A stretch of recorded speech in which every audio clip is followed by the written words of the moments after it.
Le test de méditation du deuxième jour. C'est Matthieu, c'est tiré de l'évangile de Saint Matthieu, chapitre 5, 48, 6, 1 à 15. Donc vous serez parfaits comme votre Père céleste est parfait. Évitez de faire de bonnes actions devant les gens de façon à ce qu'ils vous remarquent, car alors vous n'avez pas de récompense à attendre de votre Père des cieux. Donc si tu donnes aux pauvres, ne fais pas sonner la trompette devant toi. N'imite pas ceux qui jouent la comédie dans les synagogues et dans les rues et qui veulent que les gens les admirent. En vérité, je vous le dis, ils ont déjà leur récompense. Pour toi, par contre, que ta main gauche ignore ce que fait ta main droite, quand elle donne aux pauvres. Ainsi ton aumône restera chose secrète, et ton Père qui voit dans le ciel, dans le secret, te le rendra. Quand vous priez, n'imitez pas ceux qui jouent la comédie. Ils aiment se planter en prière dans les synagogues ou à l'angle de la place pour que les gens les remarquent. Toi, au contraire, quand tu veux prier, entre dans ta chambre et ferme la porte afin de prier ton Père qui est là dans le secret. Et ton Père qui voit dans le secret te le rendra. Quand vous priez, pas de discours interminables comme le font les païens. Ils croient à force de parler, ils seront entendus. Ne leur ressemblez pas. Pensez-y avant même que vous ne demandiez. Votre Père sait de quoi vous avez besoin. Vous donc priez ainsi. Notre Père qui es aux cieux, que ton nom soit sanctifié, que ton règne vienne, que ta volonté se fasse sur la terre comme au ciel. Donne-nous aujourd'hui le pain qu'il faut. Pardonne-nous, toi, nos dettes, comme nous l'avons fait pour ceux qui nous doivent. Et ne nous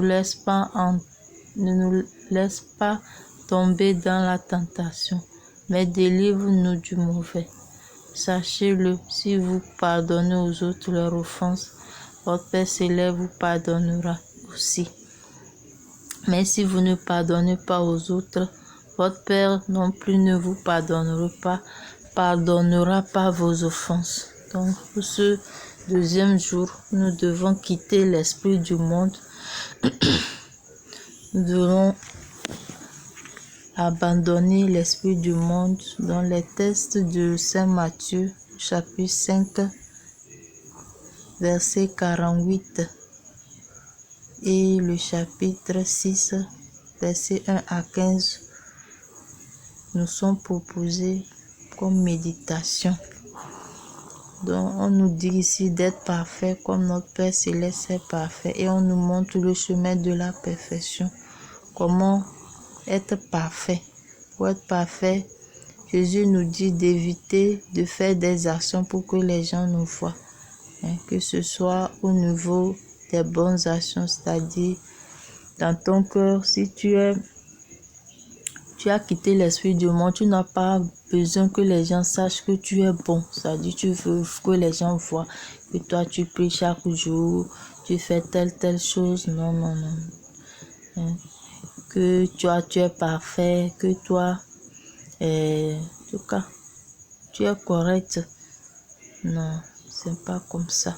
C'est pas ça l'esprit selon Dieu. Ça, ces comportements montrent que tu es encore dans le monde. Et ni de chercher les récompenses que les gens voient ce que tu fais. Par exemple, tu as fait un don, tu veux que les gens le voient.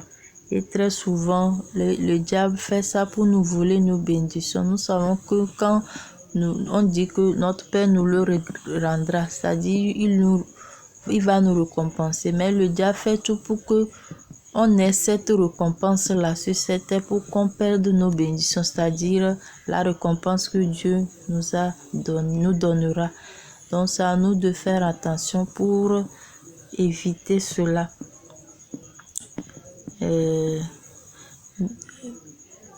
Même dans la prière, nous devons nous cacher. Nous devons être discrets. Dieu nous appelle à la discrétion. La vie de Dieu, ce n'est pas, et souvent même sans le savoir, on fait ces choses-là. Tu veux te justifier par rapport à quelque chose, tu es obligé de dire les bonnes choses que tu as faites dans le secret.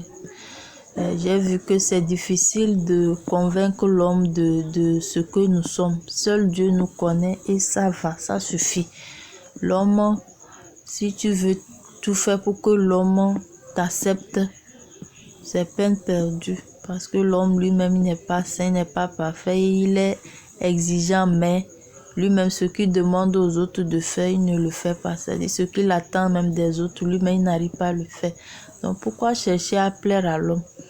L'homme, ce qui est difficile pour lui de faire, c'est ça, il va vouloir que les autres fassent. Et c'est pas à une telle personne qu'on peut tout faire. On ne peut pas le satisfaire. Même Dieu, même, il fait des choses pour l'homme. L'homme n'est pas satisfait. Donc, vous voyez.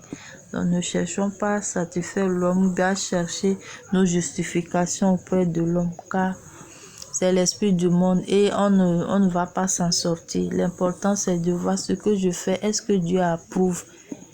Et que ça soit un jardin secret. Que ce soit nos bonnes choses que nous avons faites, nos dons, notre aumône, nos temps de prière, etc. Que ça soit secret, à moins que c'est pour témoigner. Donc, et sachons comment le faire pour que l'orgueil ne s'installe pas. Et là aussi, au niveau de la prière, on nous demande de voir nos façons de prier. C'est pas à force de parler beaucoup qu'on dit que tu pries. La prière, c'est pas de multiplier des paroles. Donc, nous devons parler à Dieu, sachant qu'il sait déjà ce que nous lui demandons. Et ce n'est pas à force de parler, de répéter. C'est la persévérance dans la prière, ce n'est pas que tu vas parler beaucoup. Persévérer, c'est aussi de garder la foi par rapport à la promesse de Dieu. Donc, tu es constant. Tu peux lui rappeler ça, mais pas en rajoutant des choses comme si c'est en rajoutant des paroles que Dieu va écouter. Dieu, il entend, ses oreilles ne sont pas sourdes, il nous écoute, il sait même déjà.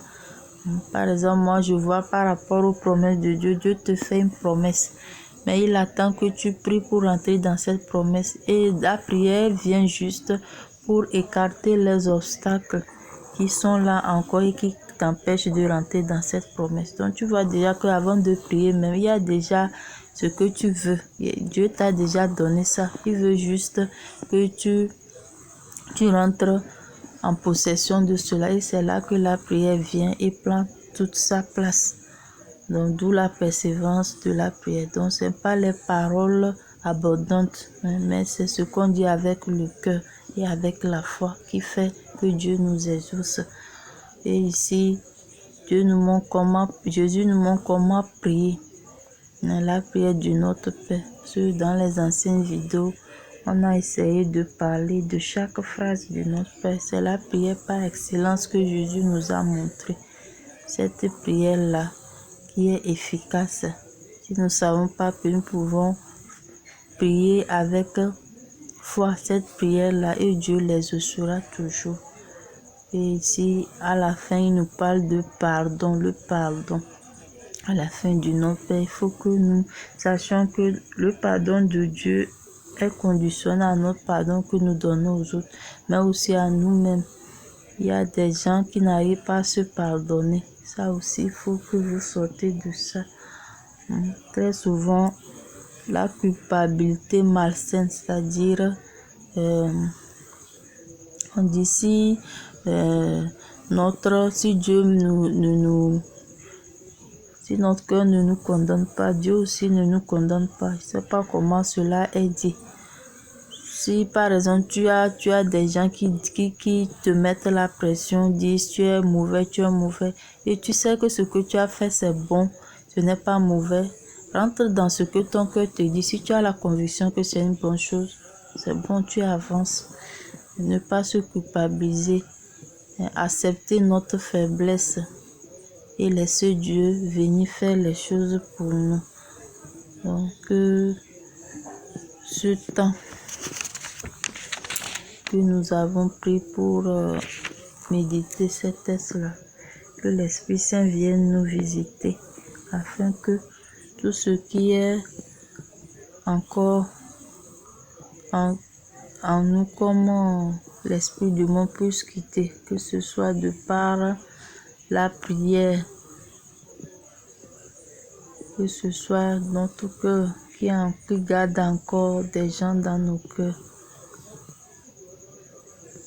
que ce soit notre façon de voir Dieu et la Vierge Marie, que tout ça là, que l'Esprit Saint vienne nous éclairer, ouvrir les portes qui se ferment encore à la lumière du Christ, à l'amour de sa maman. Dans la vidéo qui va suivre, je vais essayer de parler de l'enseignement du deuxième jour. Et si vous avez des questions par rapport au premier jour, vous pouvez les poser dans les commentaires ou dans les groupes. Loué soit Jésus-Christ à jamais.